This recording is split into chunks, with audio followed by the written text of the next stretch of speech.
नमस्कार साथियों। एडेड वाले विद्यालय जो माध्यमिक विद्यालय हैं काफ़ी समय से मांग कर रहे थे सरकार से ट्रांसफ़र किए जाएं। दोस्तों पहले यहाँ पर ट्रांसफ़र होते थे ऑफलाइन। ऑफलाइन में चलता था पैसा, अनियमितताएं, जुगाड़, एक शब्द है ना जुगाड़, वो चलती थी। लेकिन दोस्तों अब सरकार ने इसको ऑनलाइन कर दिया है। अब जो कुछ भी होंगे बेसम परिस्थितियों में ऑनलाइन आवेदन लिए जाएंगे, सारा काम ऑनलाइन होगा। इसके साथ ही यहाँ पर दोस्तों म्यूचुअल का भी, जी हाँ, म्यूचुअल का भी ऑप्शन दिया जाएगा। यानी अगर कोई एक जिले से दूसरे जिले में म्यूचुअल लेना चाहता है, आपस में सीट चेंज करना चाहता है, तो वो भी ऑप्शन दिया जाएगा।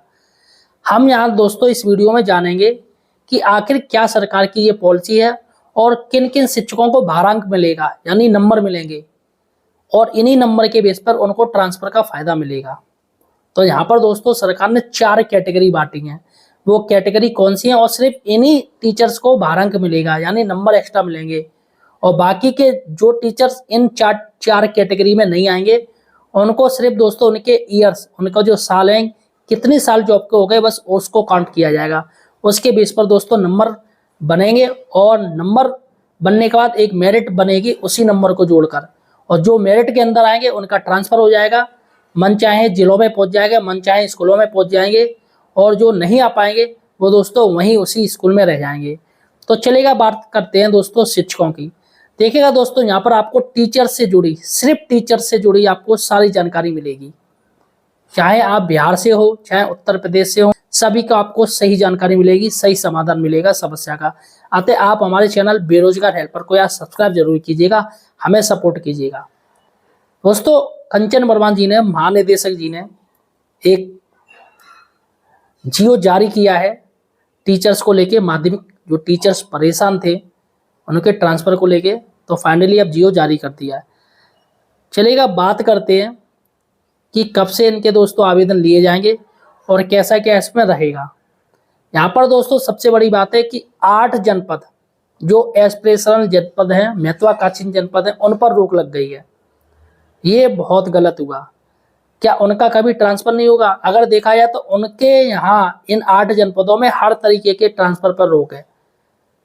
चाहे वो शिक्षक प्राइमरी का हो तो रोक है, चाहे जूनियर का हो, चाहे सीनियर माध्यमिक का हो, चाहे किसी भी तरीके का राजकीय का हो, सभी की तरह की रोक है, हर तरीके की, इन महत्वाकांक्षी जनपदों में। जिसमें मैं आपको नाम बता दूं: सोनभद्र, चंदौली, बहराइच, श्रावस्ती, बलरामपुर, फतेहपुर, चित्रकूट और सिद्धार्थनगर। ये कुल 8 जनपद हैं जहाँ पर ट्रांसफर आवेदन किए ही नहीं जाएंगे। लेकिन यहाँ पर एक चीज़ खोली गई है, म्यूचुअल। यहाँ पर आप जिले से बाहर म्यूचुअल ट्रांसफर ले सकते हैं, ये इन्होंने खोला है।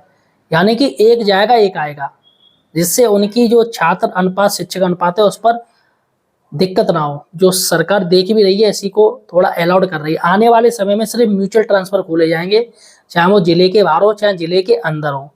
चलेगा, बातें करते हैं दोस्तों।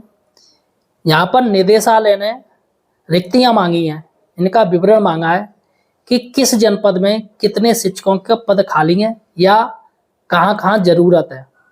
अब इन पदों की संख्या भेजी जाएगी। कब तक लास्ट टाइम दिया है? 31 जनवरी 2026 तक। 31 जनवरी 2026 तक निदेशालय को हर हाल में ये जितने भी स्कूल एडेड विद्यालय हैं उनको सभी को अपनी जानकारी देनी है कि हमारे यहाँ किस टीचर्स की कमी है, कौन सा टीचर्स ज़्यादा है। तो इनको सारी जानकारी देनी पड़ेगी, और हो सकता है थोड़ा बहुत आगे भी हो जाए। 31 जनवरी से हो सकता है फरवरी तक, आप मान लीजिए फरवरी तक ये टीचर्स की कार्रवाई पूरी हो पाएगी। लेकिन दोस्तों अभी क्या, इलेक्शन भी, पंचायत चुनाव भी आ गया है, जैसा कि मतदाता पुनरीक्षण कार्यक्रम जारी हो चुका है ना, 20 अगस्त से शायद शुरू हो रहा है। तो ऐसे में दोस्तों थोड़ा मुझे लग रहा है ये काम ढीला पड़ जाएगा। तो यहाँ पर दोस्तों अगर ये सूचना जो मांगी गई है, क्योंकि BLO बनाए जाएंगे, उसमें माध्यमिक के भी टीचर होते हैं, और इलेक्शन का काम थोड़ा सर्वोपरि है, और ऐसे में 2026 यानी फरवरी मार्च में इलेक्शन भी प्रस्तावित हैं पंचायत चुनाव के। तो ऐसे में आचार संहिता लग जाएगी जनवरी में ही। तो मुझे नहीं लग रहा है कि ऐसा कुछ हो पाएगा।